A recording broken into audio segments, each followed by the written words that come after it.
এত তেজ, এত তেজ, এই লোকটা হাজার হাজার বছর জাহান্নামের আগুনে জ্বলবে।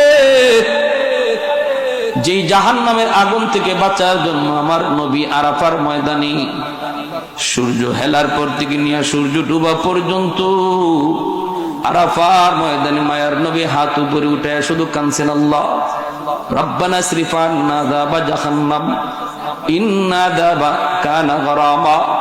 আল্লাহ, আমি মুহাম্মদকে তুমি জাহান্নামের আগুন থেকে বাঁচাও।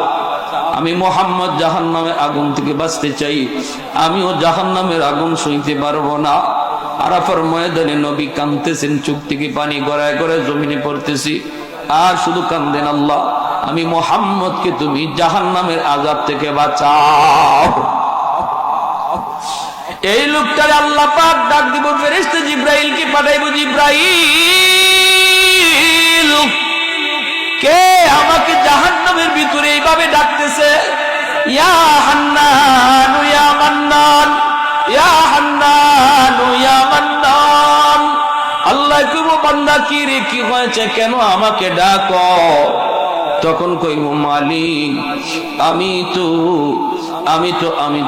তো গুনাহগার, গুনার কারণে জাহান্নামী।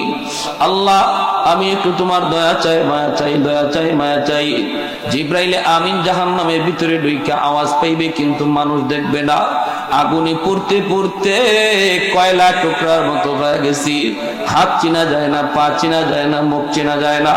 জিবরাইল বলবে, আল্লাহ আমি তো আওয়াজ শুনি, কিন্তু মানুষ তো দেখি না গো, মানুষ তো আমি দেখি না। আল্লাহ বলবে, জিবরাইল তুমি নিজে বের হয়ে আসো। জিবরাইল জাহান্নামের আগুন থেকে বের হয়ে আসলে আল্লাহ নিজেই তার কুদরতি হাত মোবারক জাহান্নামে ঢুকাইয়া দিবে।